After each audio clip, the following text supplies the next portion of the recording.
How are you this week, Mr. Bagley? Doing very well, Mr. Shively. How about yourself? I'm here. So we've been talking the last few weeks. We've been talking about various things, but primarily we've been talking a lot about conspiracies and conspiracy theories and that whole line of thinking and how people come to believe the things that they believe.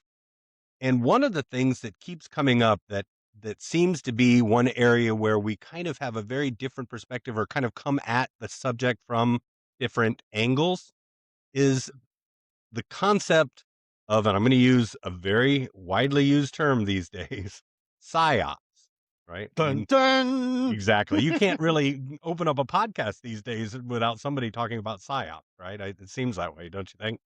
Which sounds like a psyop to me. It does. That in self, and it may be. Who knows? We will have to explore that possibility, right?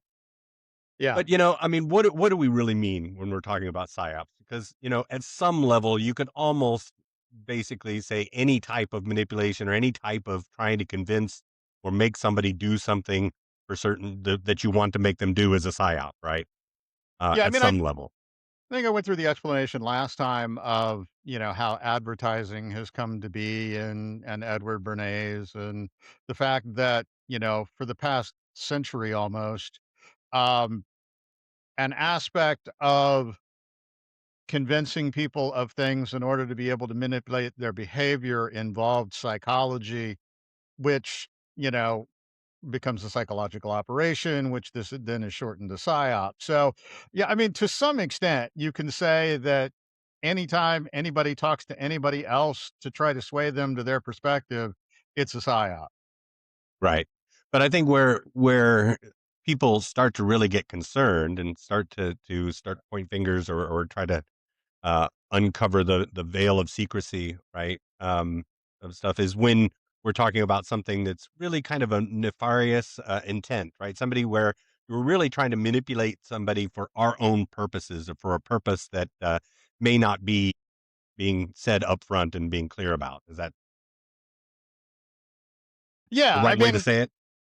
yeah, if we stuck with the definition I just gave, it's broad to the point of being meaningless. So, yeah, I mean, it tracks back to the previous discussion we were having on conspiracy theories. And I kind of look at this subject related to that subject.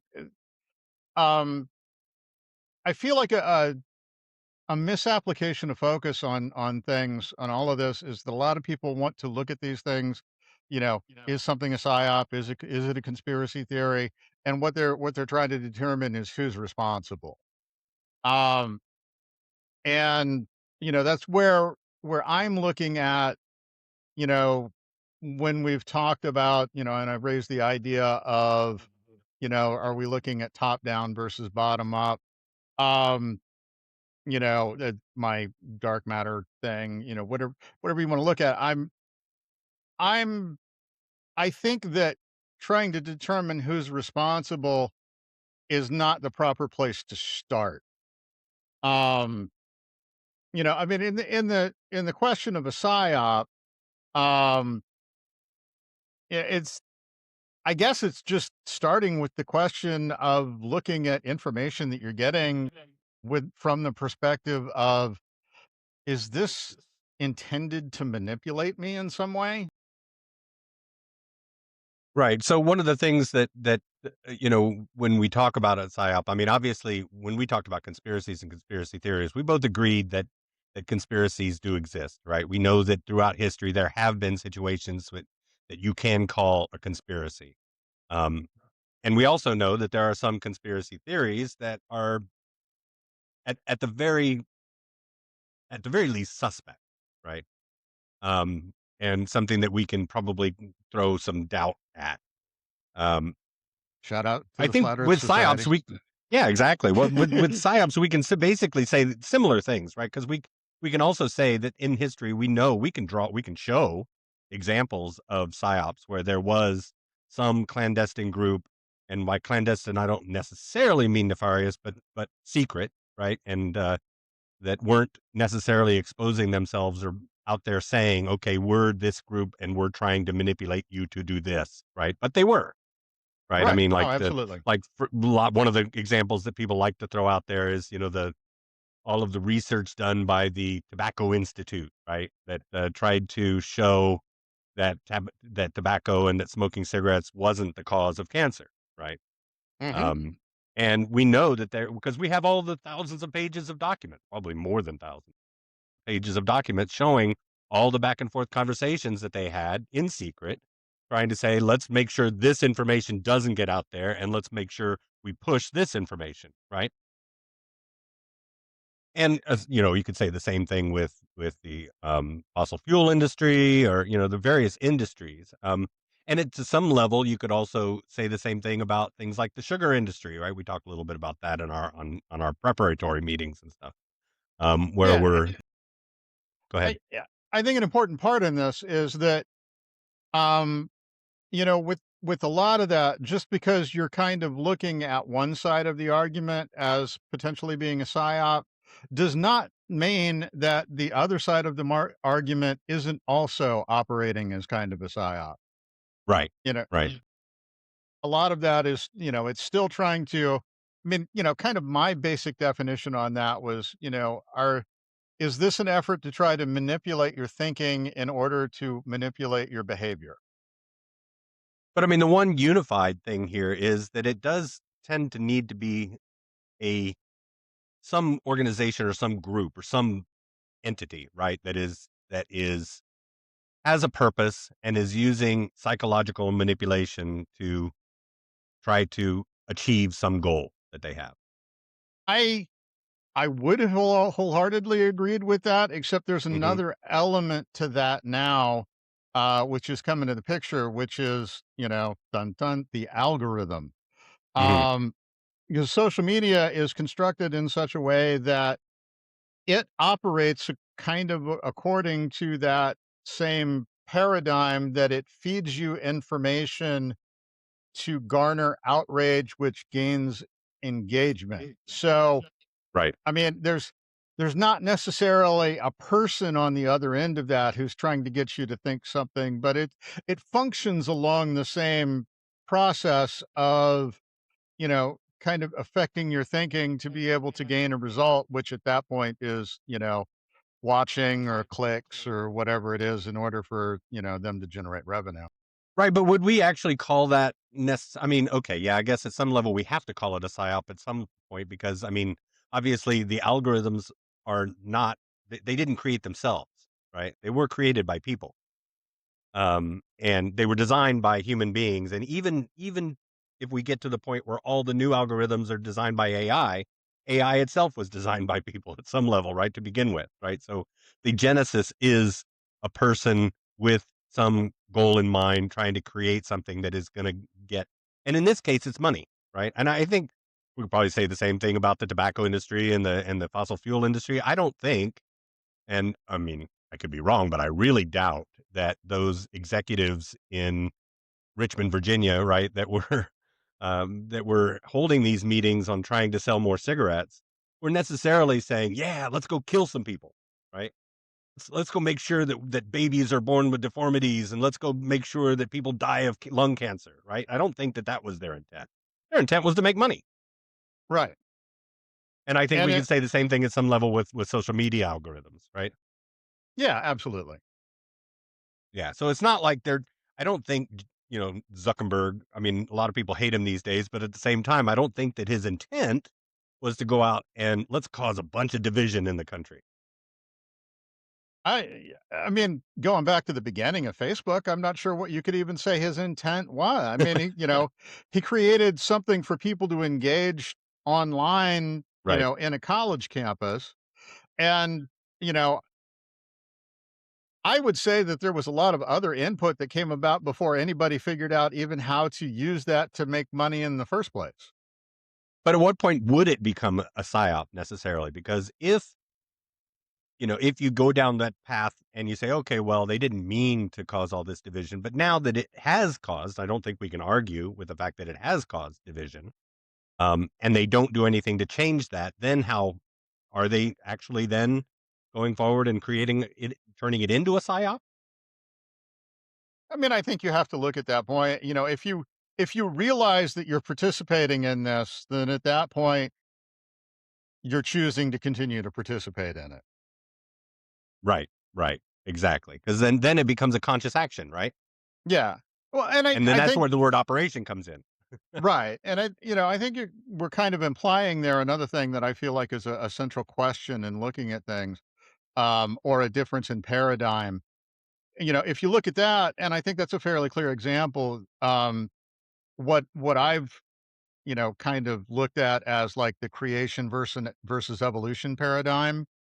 So, what we're looking at in that instance, I don't think there's anybody that would try to make the case, or most people wouldn't try to make the case that Zuckerberg started Facebook with the idea of manipulating the thinking of the entire planet.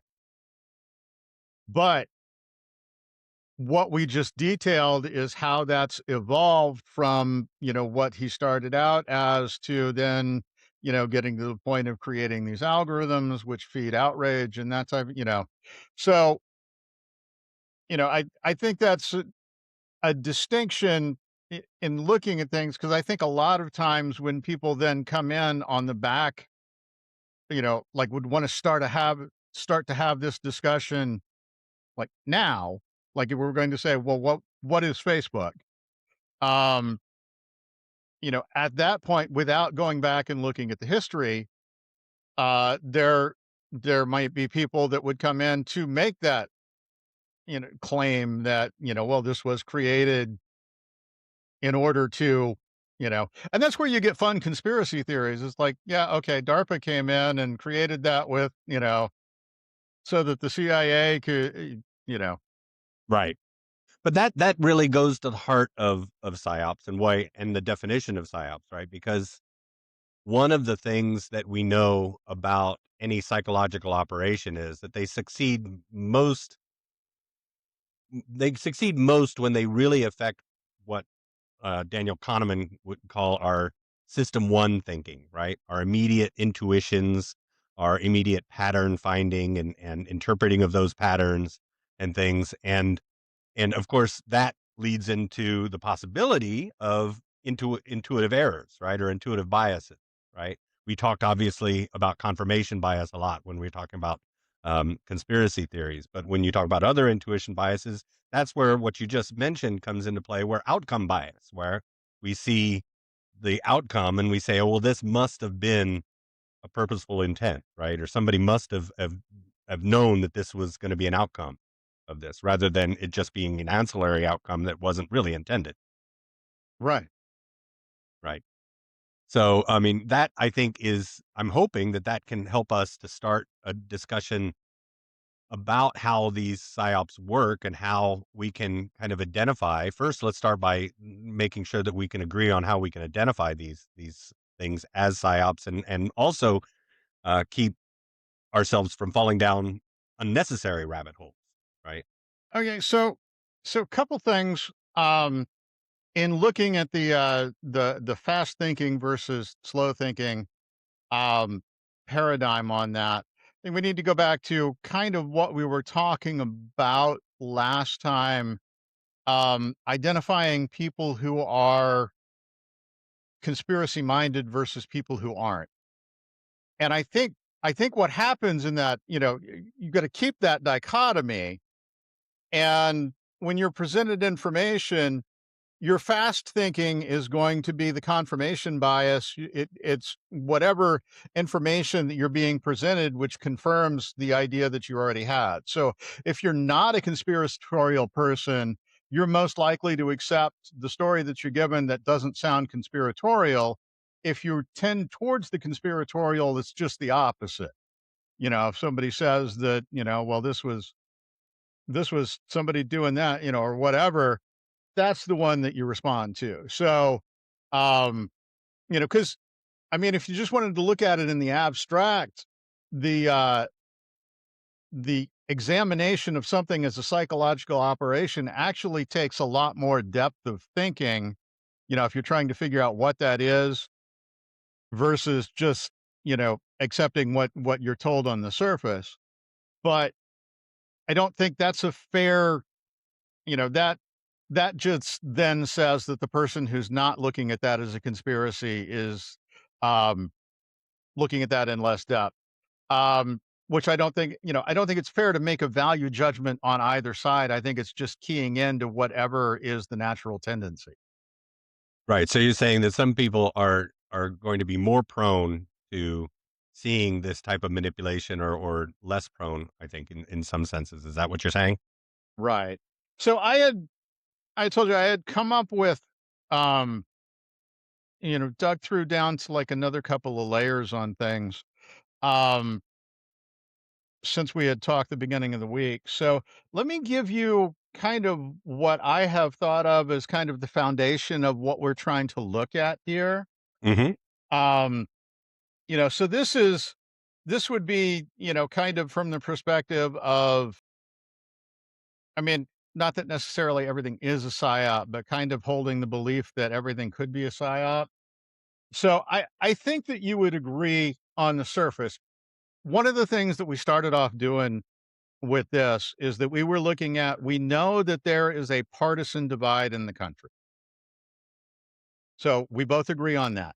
We also agree that when you look at people, people are not as divided as the partisan divide would have us believe. I mean, this is That's what we correct. said when we got together. It's like, Yes. you know, we're friends, we have a lot of the same interests. You know, we're not mortal enemies here. But, you go online and it's like, I'll grab my shield, you draw your sword, and we're going to engage in a conversation. Right, exactly. So kind of the foundation that I'm looking at here is like we are being manipulated into viewing everything through the paradigm of partisanship. Um, More broadly, we can look at this as what is called the friend enemy distinction. And I thought of a little thought experiment that I can conduct right here, which will be a psyop.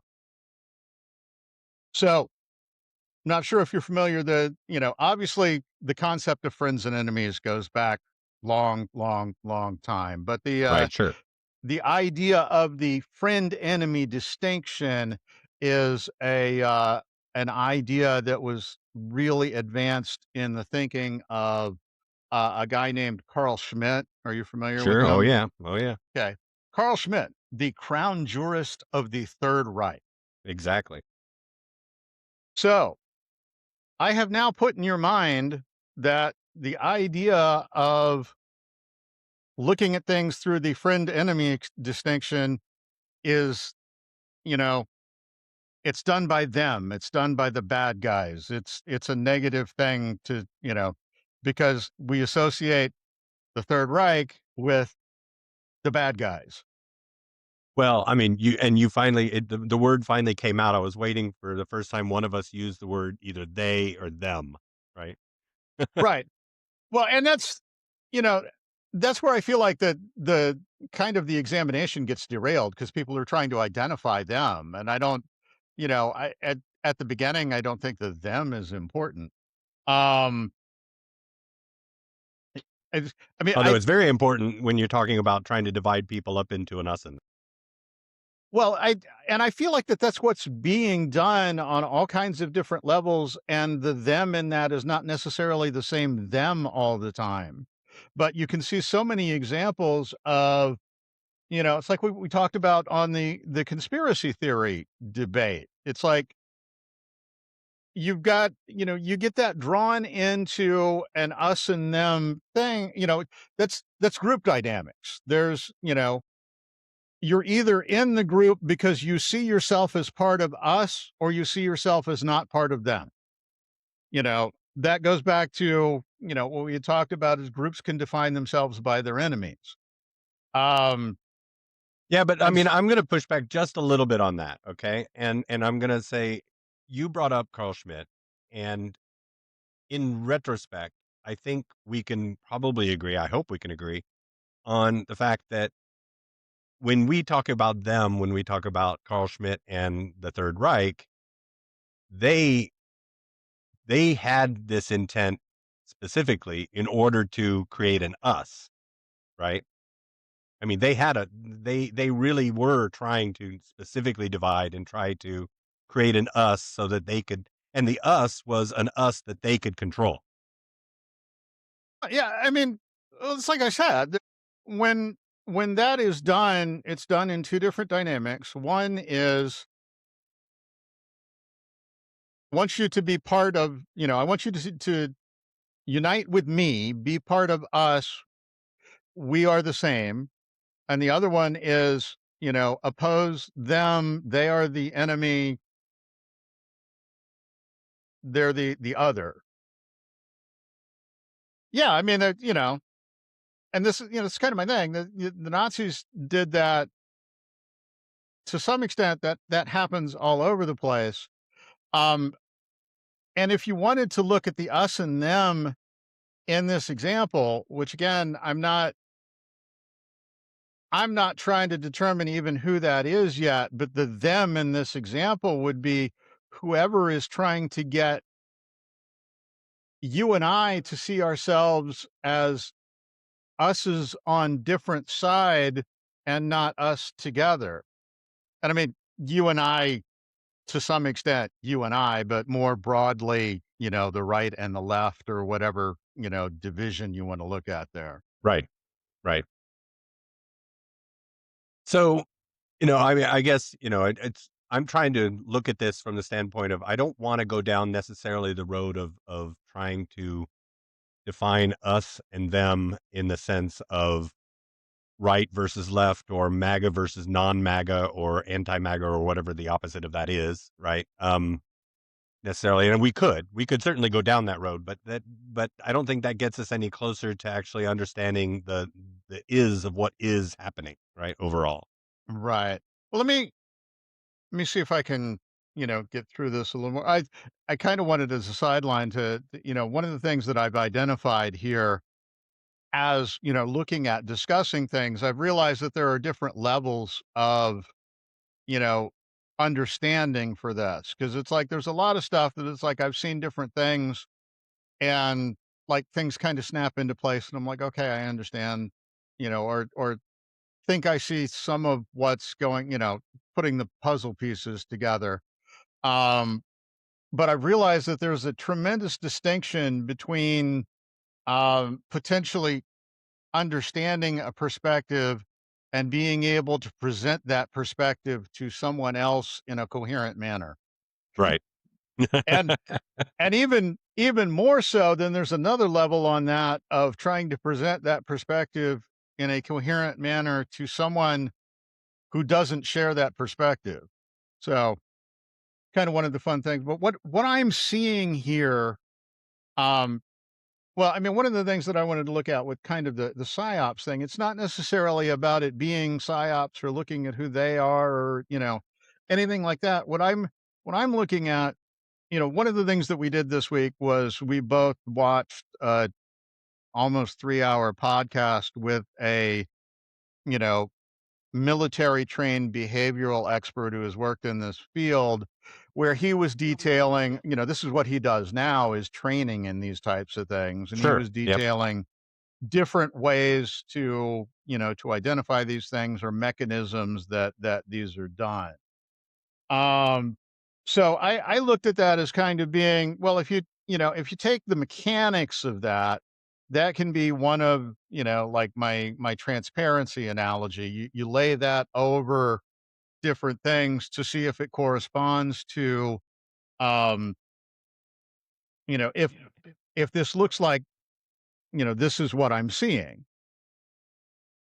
So what I feel like is being done, um, potentially through these things to manipulate our thinking, I feel like that, the friend enemy distinction or whatever has been weaponized that um we're being siloed into groups and it's discouraging us from then interacting with people who don't believe like we do. Right. Well, because that.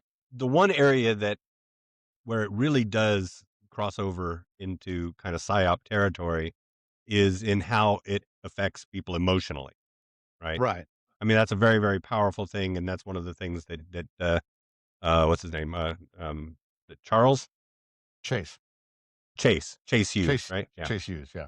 yeah, Chase Hughes. That's one of the things that he talks a lot about is emotional manipulation because that's a big part of it, right? I mean, there are a lot of people on the left that would say this whole thing with the demonization of immigrants is a psyop in that sense, right? Because it's whipping up emotions and keeping us from actually talking about the real subject of immigration, and turning it into an us versus them situation where we're just going to come down on one side or the other and not actually solve any real problem.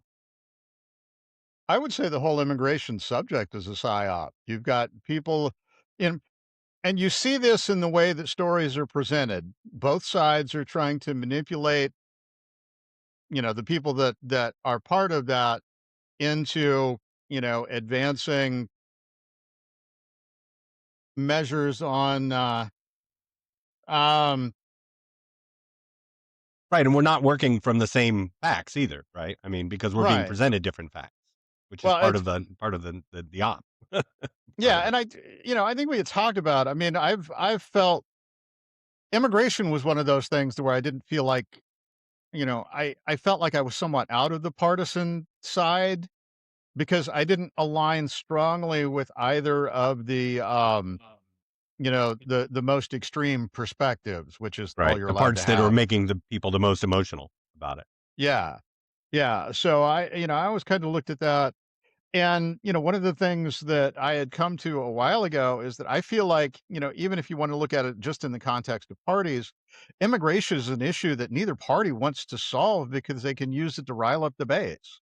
Well, that if that is the case, that would rise to the level of a psyop at some Right. point, at some level, right? I mean, if that is the case, and I think that the question is that always the case? And I think you could certainly make that argument with certain leaders in certain areas. I don't think you could probably make that argument for everybody, right? But it doesn't have to be everybody, right? It doesn't really have to be the narrative. All it has to be is a narrative.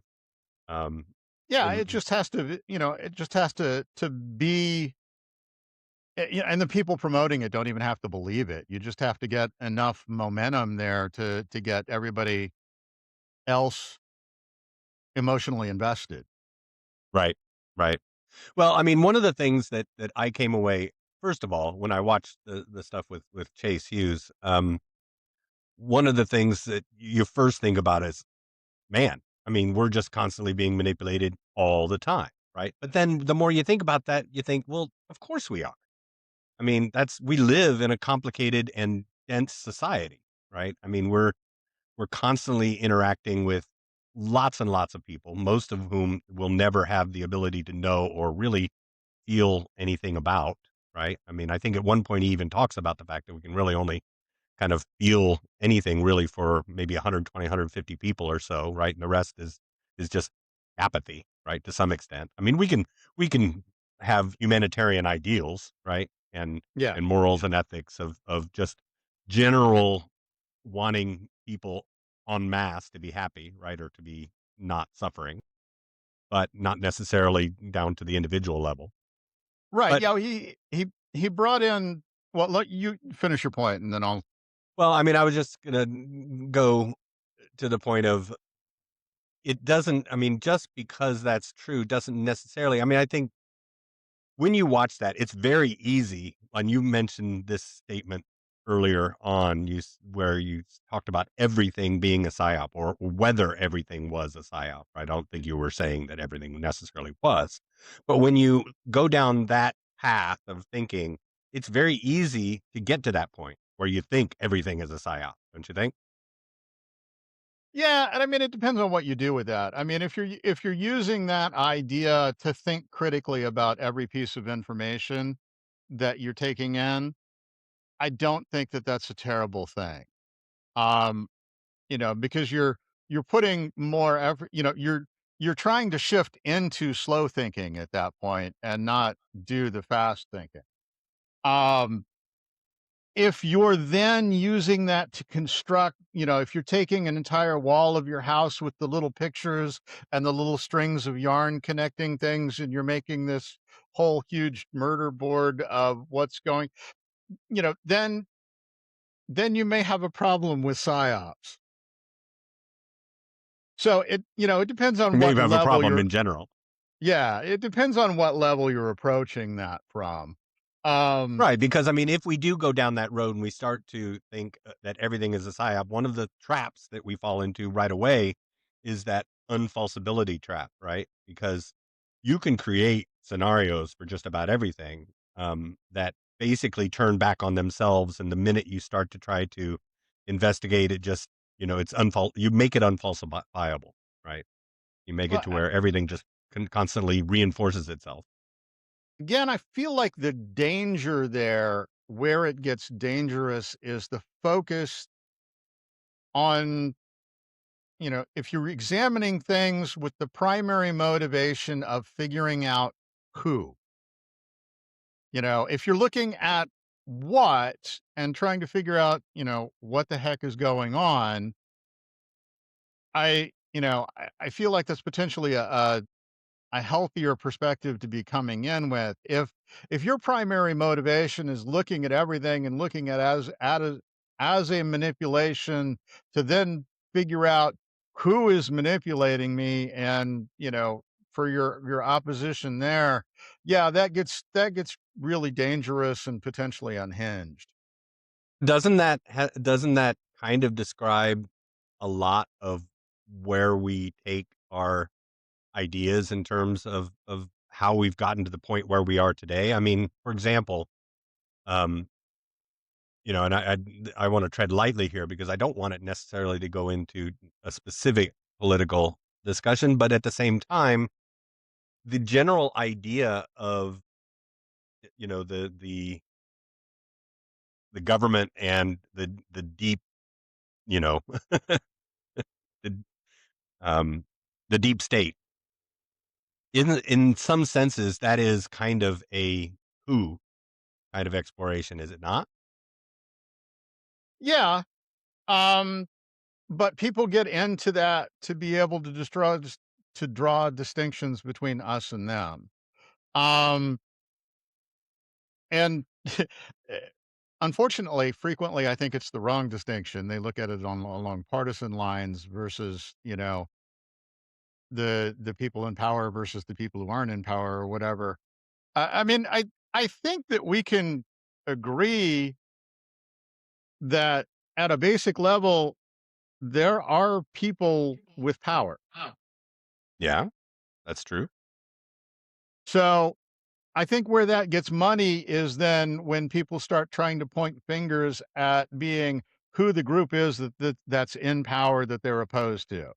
Whether that's, the financial system or the billionaires or the Republicans or the Democrats or the government or the corporations, that all gets tagged as being, well, those are the people in power that are doing this. And, you know, that kind of frames the discussion of who's us and who's them.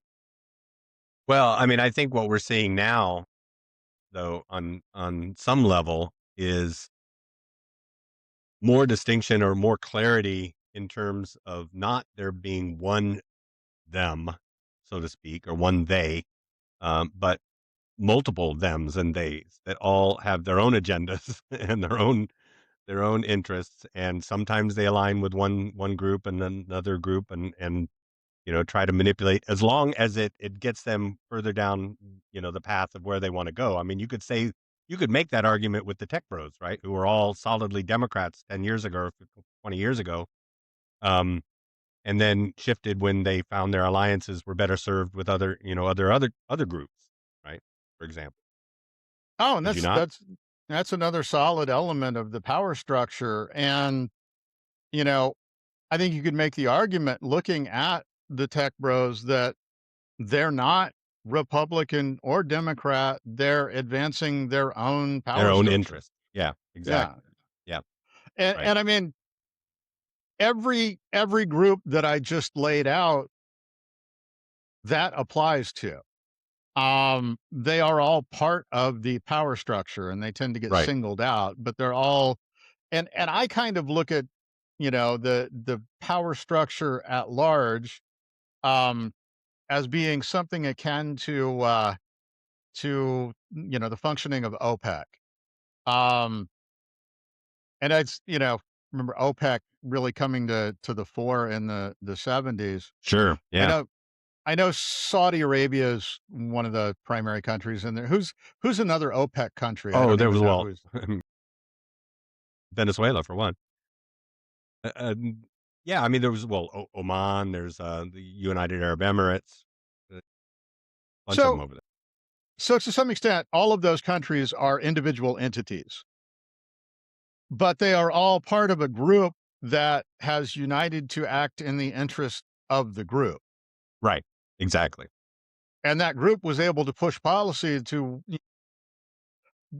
you could make the argument that they were the primary driver of world economics in the 70s, I think. Sure, absolutely. Well, they were probably the primary, proponent or primary reason why, Jimmy Carter wasn't reelected. That's or one of the primary reasons anyway.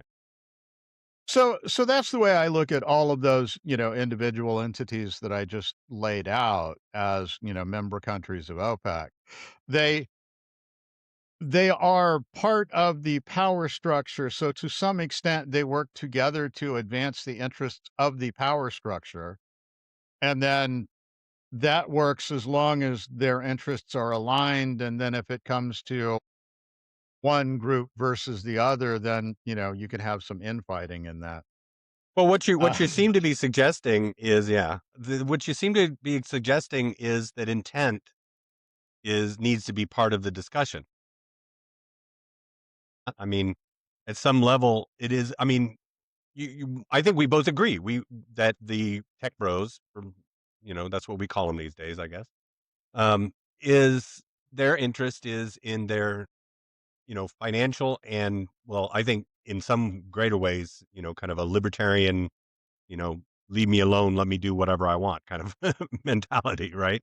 Um, and you can look at it from a freedom standpoint or whatever, but whatever their motives are, they are they have their motives, and the intent is something that we can and should maybe look at, right? Because not all intents are even, are they? They're not all equal. no. Um, and it's funny, being on opposing sides of things. The position that I've come down in now of looking skeptically at the tech bros is that what they're actually trying to do is the implementation of the techno surveillance state. So Right. exactly the Like opposite of what Palantir you're and things like that, right? Exactly. Yeah, and exactly yeah. the opposite of what they claim or they had purported was their intent initially. Because I mean, I think um, when you go back to Peter Thiel's, rant that he made several years ago, where he talks about wanting to go off and do seaboarding or whatever, just he complained about democracy and capitalism being incompatible, right? And he complained about, and there was a very strong libertarian bent in that. There was a very strong, we just want a free place that is not restricting us from, you know, reaching our goals or doing the things that we want to do. He wanted to go out there. There's a lot of talk now of, these guys going and buying islands, right? And creating their own nation states, right? Mhm. And there's a very strong libertarian, but then at the same time, they start something like Palantir, right? Where Right. they want to know everybody's name, rank, and serial number, right? Well, and I mean, we're calling them the tech bros, but one of the first names that they got was the PayPal mafia. Right, Um, and you can look at that as an attempt to co-opt finance.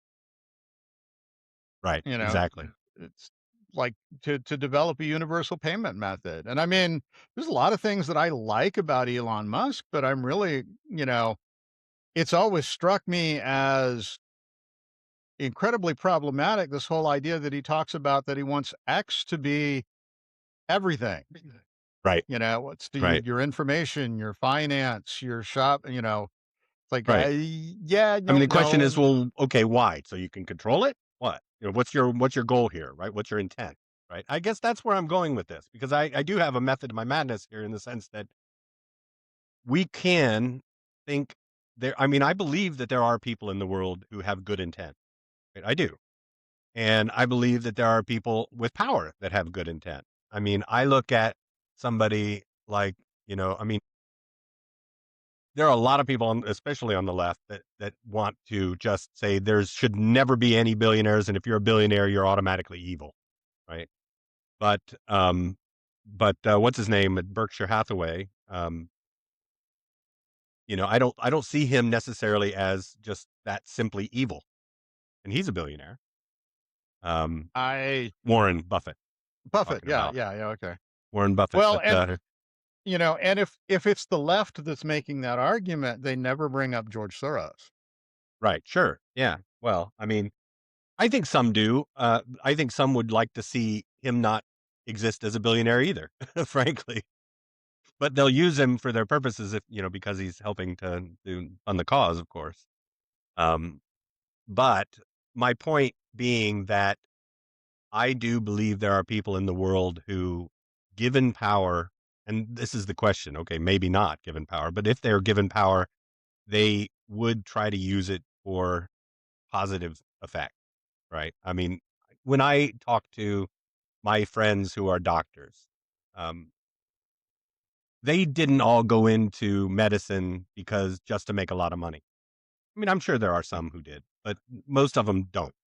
Right? I think most of them genuinely want to help people. So, I to respond to that, I'm gonna have to get into an argument, or I don't like the word argument because 'cause we're not arguing, but that's what you call presenting, perspective. Um, but I'm gonna have to get into, a line of thinking that I've been working on this week that isn't ripe yet. So, like I said, I'm not comfortable enough with this yet to really necessarily be able to present it well. Hmm. But so one of the conclusions that I've come to, or theories that I've come to over the last couple of weeks, is that all organizations function fundamentally the same. Now, we don't want to think about things like that. We want to think about organizations we like and we don't like, and we want to think about morality and ethics and that type of thing. But, you know, controversial idea. I don't think that there's a lot of difference, and there are some people that will agree with this depending on if I hit the organizations they like or not. But, you know, you can find a lot of commonality between the Catholic Church and the mafia, the government, the corporations, all of that. So I've also come to the idea that, organizations function basically the same. And at a certain point, the primary function of the organization becomes the furtherance of the interests of the organization, and any ideological component that the organization had becomes corollary or secondary. I think that is an area where I'd like to put a pin in that because I think that's something we could certainly talk about going forward in terms of, I think we can find some very easy agreements right off the bat. Things like all organizations at some level have a primary focus on the survival of the organization, right? For Right. example, those types of things. So so But I let mean, I me think there's a whole huge other discussion to be had. right, like I said, that's the line of thinking that I'm working in right now. So yeah, we'll definitely come back to that. Now, one other element that I've got of that maybe let me throw out here, and we can, come back to it later. You brought up the topic that they brought, Chase and Sean Ryan brought up in the conversation that we watched, which was is referred to as Dunbar's number. It's the research that indicates that Human beings are capable of maintaining meaningful social relationships up to a cap of roughly 150 people. Right. Um, the detailed Stable specific, relationships we're talking about. Yeah. yeah. So that's the number of people that, we know in the real world that we interact with, or like the maximum number that we know in the real world that we interact with, that we're legitimately concerned about their well-being. Um, so I feel like you know, that demonstrates itself in organizations because, you look at the difference between a small business and a large corporation. Um, if you work for a small business, the owner is like personally involved in the business and to some extent personally involved in the lives of their employees. And they'll make decisions for the business that may prioritize the needs of the employee over the needs of the business. And I think potentially that may be the line in the size of the organization that once you get past that, the organization becomes the organization and not the collection of individuals that make up the organization. Right. Okay. So, Does I that want make to bring this sense? back. Yes, it does. It does. And I want to, like I said, I want to remember that because I think that that's something that we can dig deeper into. Um, Well, fortunately, we have this recorded, so we can refer back to exactly. it. That's right. Exactly. Um, but I think that plays into what makes a psyop successful at Well, some let level, me right? before we leave that, And try to tie back in. Go ahead. let me make the point as to why I wanted to say that. So you bring up doctors. Um, yeah, I don't believe that there's really anybody who gets into medicine, for another reason than wanting to help their patients. Yeah, to heal the There's sick. Yeah. Yeah, it's too much work. You're not gonna go through 10 years of school of all kinds of nasty and disgusting things that you've gotta learn, and be exposed to because you think you're gonna make money. I mean, there are easier ways to go make money. Um, but I feel Yeah, like, other than there going through 15 years of school, right? yeah, I mean, you can go into, to finance or something, and you don't have to cut open corpses and, Right. all of that type of thing. Um So yeah, I would agree. I'm not looking at any doctor that their primary reason for wanting to go into medicine was, to enrich themselves. Now, I mean, there are some that are like, especially before when we were kids, it may be in the back of your mind. It's like, oh, and this pays well.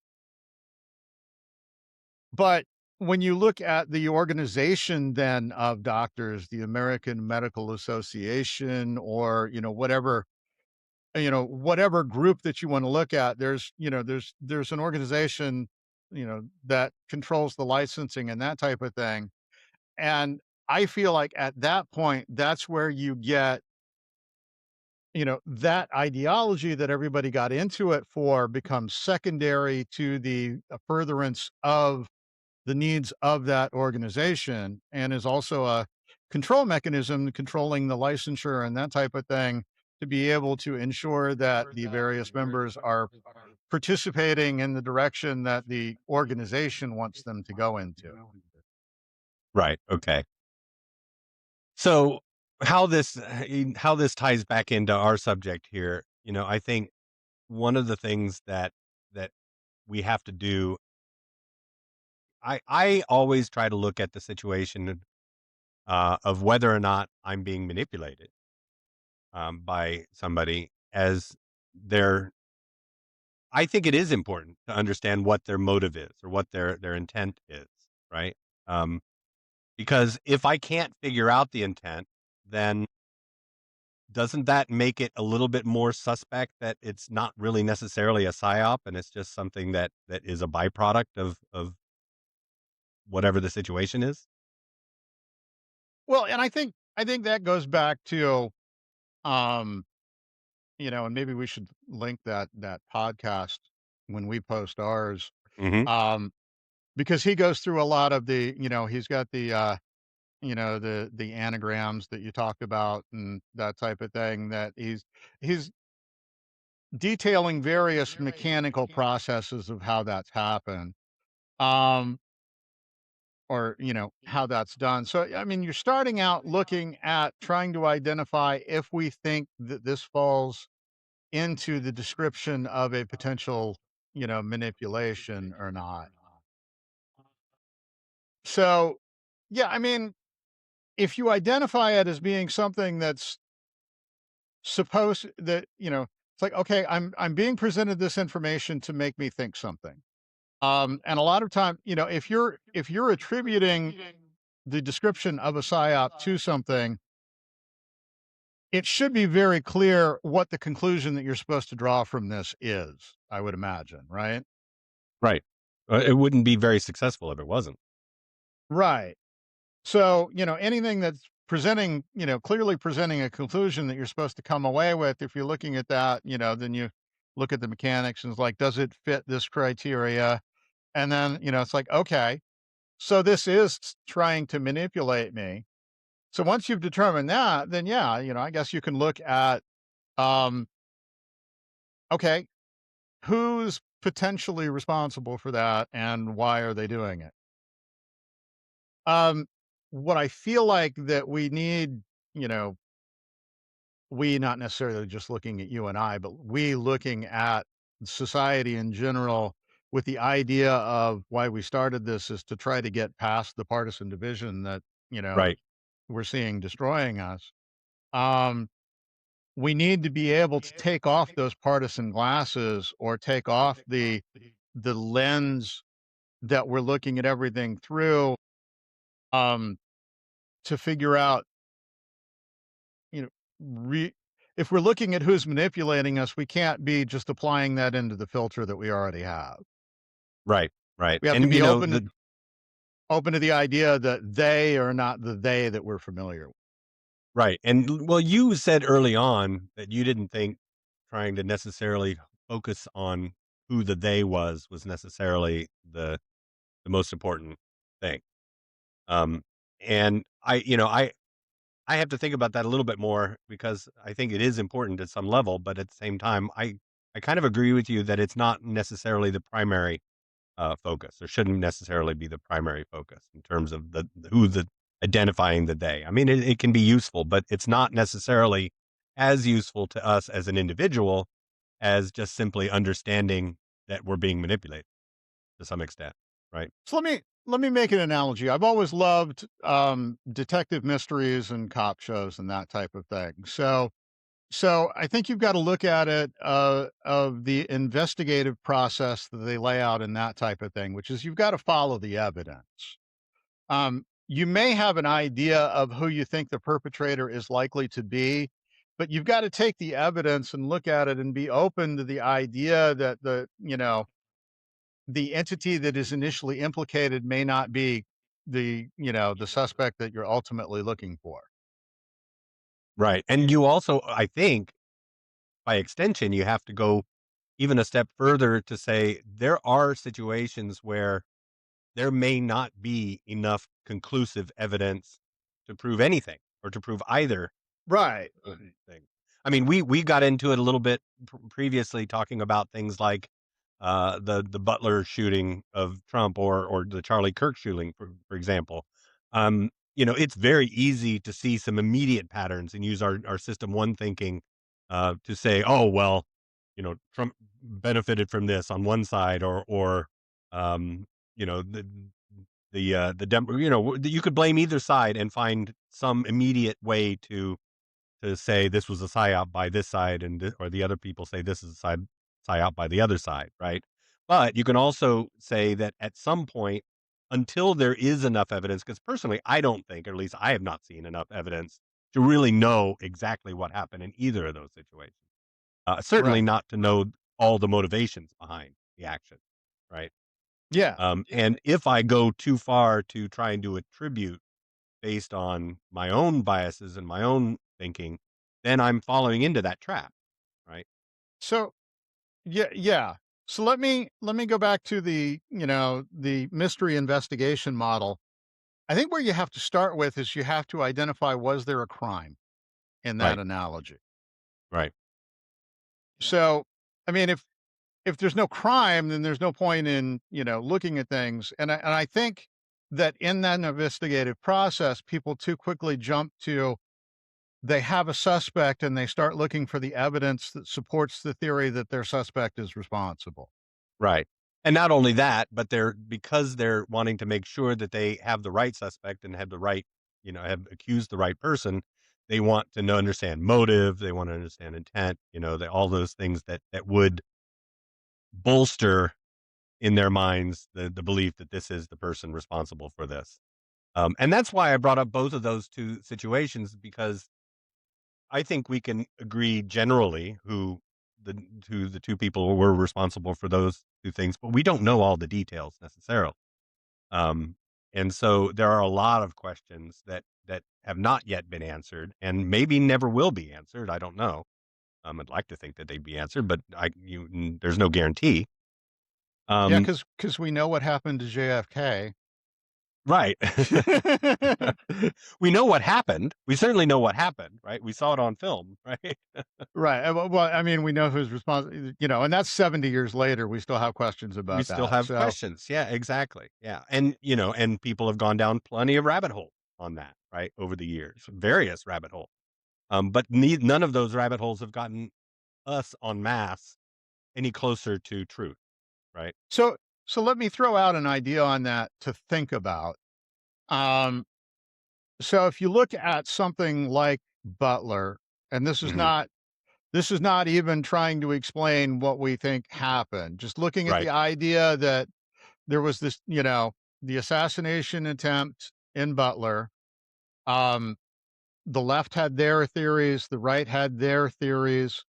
Um, if you want to look at both of those things potentially being psyops on both sides, then and if you want to advance the idea that the goal of that is to promote division, then the they in that would not be either the left or the right. There's another they that is trying to obfuscate their existence by promoting division. Or it could be that both theys benefit by the division, and so both theys are they. I mean, that Fair is enough. another option. I mean, Well, it and could be either. all I'm trying to advance by that idea is to be open-minded that, like, the divide that we're seeing may not be the accurate divide, Yes. when we're looking at things. That's So, right, and, we have to look at all the possibilities, right, of like you said, it could be a third party that's responsible for all of the division, or it could just be that both sides see a mutual benefit in there being division, and so they both sides perpetuate the division because each side's organization benefits by the we and the they, right, which is my to some position extent. on immigration. Right, right, exactly, that's what you said about immigration, and I think this is a good way to kind of bring it back around full circle for me anyway. And that is that the danger and the thing that we have to be careful about with thinking about psyops and whether something is a psyop, because you kind of started to intimate something that I thought you're going to go down the road, but I think it's accurate is that the psyop in the case of the Butler shooting, for example, may not be the shooting itself. The psyop is how the whole situation is explained, right? Um, Eh, I mean, one of the potential psyops that's being run is, was there a shooting or not? right, But right. yeah, I mean, there's a bunch of different things that you can look at in that is, Yeah, but, once you get past the system 1 thinking, you can actually get to the system 2 thinking of critical thinking because system 2 is where our critical thinking is, right? System 1 is our heuristic thinking, right? It's our shortcuts. It's what's kept us alive all these millions of years, hundreds of thousands of years by being able to make those shortcuts and be able to see danger in time to avoid it, right? and I don't, I just watched the short video that you sent on that to have a surface understanding of what that is. So Mhm. I haven't read the book that he was referencing I read there. it several years ago, so I'd have to go back and read it again to really be able to. So I know. just from knowledge of, psychological processes and that type of thing, I know that one of the things that we do as a survival mechanism to get through the world is that we try to, or I mean, it's not even try, it's an unconscious process that we take things that we initially encounter as type 2 thinking and build processes to be able to move that to type 1 thinking. I mean, Right, well, that's the intuitive errors, I think. yeah, That's where we come into I mean, intuitive errors. you can look at that. I think a good example for that, and we talked about this, is learning to drive. Because when you learn to drive, you're thinking about all of the mechanical processes of how you have to press down on the brake pedal, lift your foot off the brake pedal, move your foot, all of this. And as you go through, you build a machine in your brain that handles all of that automatically. So you're not thinking I need to move my foot over and then depress the brake pedal. You're just thinking stop. Right, right, exactly. Yeah. And I mean it's a mechanism that we do for, we don't have the attention to be able to devote full critical thinking to it's- Right, no, I see what you're saying about trying to bring things back into system 1 thinking because we can't afford it. And system 2 thinking is very it's expensive in terms of energy, it's expensive in terms of time, it's expensive in terms of effort, right? I mean, it's not easy thinking. System 1 thinking is easy. It yeah, just happens. We don't even think I about it necessarily. the reason that I bring that up is I feel like there's a danger of making a qualitative distinction between system 1 thinking and system 2 No, thinking. I Is think it, you're right, and I think that's where I was going with my when I said danger, and I kinda got off track a little bit, but what I was trying to say in this is that when we're talking about psyops, and this is the danger of thinking if we do go down the road of thinking that everything is a psyop, right? Is that it shortcuts our critical thinking. It doesn't have to, but it can. And it can we can see a pattern and say, okay, that's a psyop. And instead of stopping and saying, okay, this may be a psyop. Now let's engage our critical thinking and start to and by the way, it may be. I mean, we may find out that there are people that there is a specific group of people trying to manipulate us into thinking or doing something that is going to benefit them in some way, right? yeah, That's very possible, but we have to make sure that we're not allowing ourselves to just rely on that heuristical. find that perspective really interesting that you're looking at that as then triggering the system 1 thinking of identifying as a psyop. How I mean, is the end result of that then you are able to dismiss the entire subject because it's a Well, psyop? that's the danger that I'm saying. That's really the danger is that it can allow you to dismiss this subject both in not thinking it's a psyop or even thinking it's a psyop. Because what happens is, I think, when we're using our system 1 thinking, and again, this happens kind of, um, not even in our conscious thinking. It's just it's almost unconscious in the sense that when we see patterns, when we see something going, and that's something that psychologists talk about when they talk about conspiracy theories too, by the way, is that we tend to take these shortcuts because it's easier and less effortful. I don't think you and I do that so much, but I think it's very easy for people to do that. So so let me ask you a question then. When you encounter something, whether it's presented to you as this is a psyop or you would draw the conclusion of this is a psyop, what's your reaction to that subject then? I mean, So how would you think about that? here's the way I look at it, personally, and that is that I'll give you the example of kind of a banal example, but it makes sense to me. Is I had a friend one time that I got into this really interesting kind of back and forth discussion. I wouldn't call it necessarily an argument. We weren't angry at each other, but um, she was telling me why she doesn't want to use the easy pass in the tolls, right? Mhm. And her thinking was that I don't want the government knowing where I'm going. And my thinking was, the government's gonna know where you're going if they wanna know where you're going, and whether you use the easy pass is not gonna do anything about it. The question for me, and this is where it answers, I think, tries to answer your question, is does that even really matter to me? If the government, you know what I mean? If I don't really have anything to hide necessarily of where I'm going, what do I care if they know where I'm necessarily? So, I mean, I guess that goes to a level of how much paranoia you feel, right? About I, that people are right to I've some seen extent. yeah, I've seen the similar argument made by people that they don't want to use their online banking because and I always make the response that, okay, you don't want to do your banking online. That means that the only person who's not using your financial information online is you. Right, exactly. Everybody else Yeah. already has it. Right, and I kind of feel the same way, about the whole, easy pass, right? Kind of it's like, well, I mean, I'm getting a discount, I'm getting through faster, I mean, I'm getting a lot of benefit from it, right? But I So, mean, but I can understand. So I mean, if I look at something and I see, oh, I'm being manipulated, my first question to really directly answer your question is this even harming me?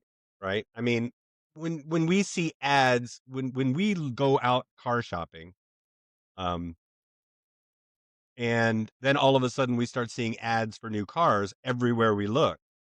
And actually, Chase talks about this too. Um, that's partly because of the algorithms of and the quote unquote psyop of advertising, right? But well, it's and also it's just because we're turned on for that type of message, yeah, right? he described that effect. I can't remember what the term for it is. He was talking about white tundras. I always call it yellow car syndrome. It's like if, Yeah, yeah, exactly. if you're focused on a yellow car, all of a sudden you realize the next day all you're seeing is yellow All the cars. cars are yellow. Yeah, And exactly. No doubt. it's a product of focused attention. It's Yeah, I mean focused attention. Yeah. advertising does some of that too, but yeah, Yep. it's an innate, it's an internal process that we have as well. I guess what I'm looking at is I guess your initial tendency, what I'm getting out of that is that when you are um presented with the idea of being manipulated, you kind of that makes you more likely to just kind of dismiss the subject. I wouldn't say dismiss the subject more than I would use the term shrugging it off. It I it mean, it reduces the credibility uh, I wouldn't even say that it reduces the credibility. I would say that is it is not necessarily directly meaningful to me. Let me put it that way. because So go ahead. what I feel like that, we're and this is part of what we wanted to identify in doing this, but I feel like we're having opposite approaches on that. Because like if I'm looking at things of, you know, how am I potentially being manipulated? To me, that says I need to put a whole lot more thought into this and try to figure out what's going on. I'm not accepting anything on this at face value. I need to, you know, is the way that is the information that I'm being presented accurate? Is the way it's being presented accurate? Is the conclusion that it's wanting me to draw accurate? I've got to look at that on a whole other different levels versus just, looking at something and saying, okay. Well, but what I'm saying is that's my first reaction. So my initial reaction is not necessarily to say, "Oh, well, I mean, I guess in a sense we're not really looking at it that way because I'm already doing that in that first reaction of saying, "Okay, well, how relevant is this to me?" Because honestly, I don't have the time or energy to worry about everything, every way that I'm being manipulated, right? Um, because if I were, I mean, then I would probably think that everything was a psyop and I wouldn't leave the house, right? you know.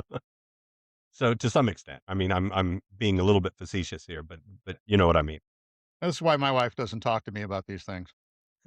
Exactly, mine either. That's why we're relegated to talking to each other. Right. Absolutely. But I mean, just to kind of bring things full circle again, because I think we're getting a little long in the tooth on this. But Um, when we look at anything and try to decide whether or not we're being manipulated, I think it is important, at least to me, it's important to know, first of all, how serious is this manipulation? Now, when it comes to uh, who we vote for and what laws we support and things, it can get pretty important, right? I mean, I think we can agree on that. Um, because it can materially affect not just me, but my family and everybody I know, right? Um, those 150 people that I care about, right? So, um, but at the same time, there are areas where it's like I said before, it's just banal, right? It's just not that serious. Deciding which, trying to get me to feel warm and cozy for a specific type of cereal isn't going to necessarily hurt me, right? Yeah. But people can use psychological operations in the strictest, sense of the term to do that Yeah, I if mean, they that's so what choose. advertising is, Right. so Yeah. To some extent. Yeah. Exactly. Um. So, you know the So when we look at these things, I think, we do need to look at the seriousness of it. We do need to look at whether or not it's getting us to do something that, and this is really where it becomes nefarious. If it starts to be something that gets us to change our core value, right, or our core, because that's one of the things Chase talked about was that we can get you to do things you never thought you would do, right? And that's where I think you really have to start to take a look at and I think in politics that is becoming more and more true because people are getting to the point where they're being so pushed into their positions and hardening those positions that it's going to make them more and more difficult to be able to come to any type of agreement or any type of consensus with people who don't share that.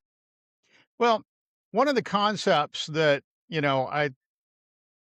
I felt like was related to this that we had talked about last time, and this may be a good time to wrap up here and maybe jump into this in more detail next time, is the idea of, identity.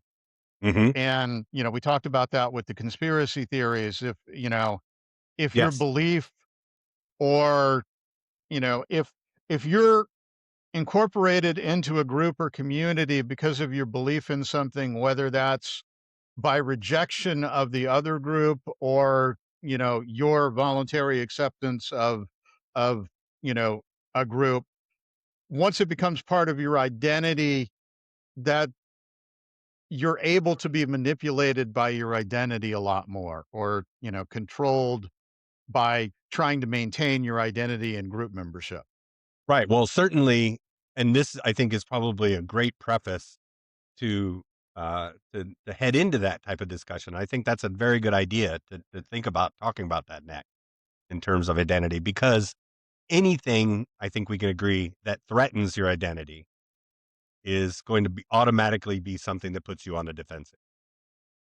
Yeah, I mean, to go back to the subject that you brought up, I think identity is a really potent trigger to trip into system 1 thinking. Right. Right. Definitely. I think so. Because when you start to be thinking critically, I mean, our conversations, I hope, are utilizing our critical thinking, right? I would Because like to we're think not so. necessarily, yeah, we're not necessarily, I mean, oh my God, that guy voted for so and so. I can't possibly talk to him. That's what we're trying to get beyond here Right. in this. Yeah. So that's the whole point of trying to get into synchrony on these things and not be so asynchronous. So on Absolutely. that note, let's head in that direction because I think that'd be an excellent discussion for our next podcast. Okay. Sounds great. All right. Well, I hope those people that stuck with us through this will come back and hear us talk about that. Absolutely. Look forward to it. All right. Have a great week, and we'll talk again soon. You too.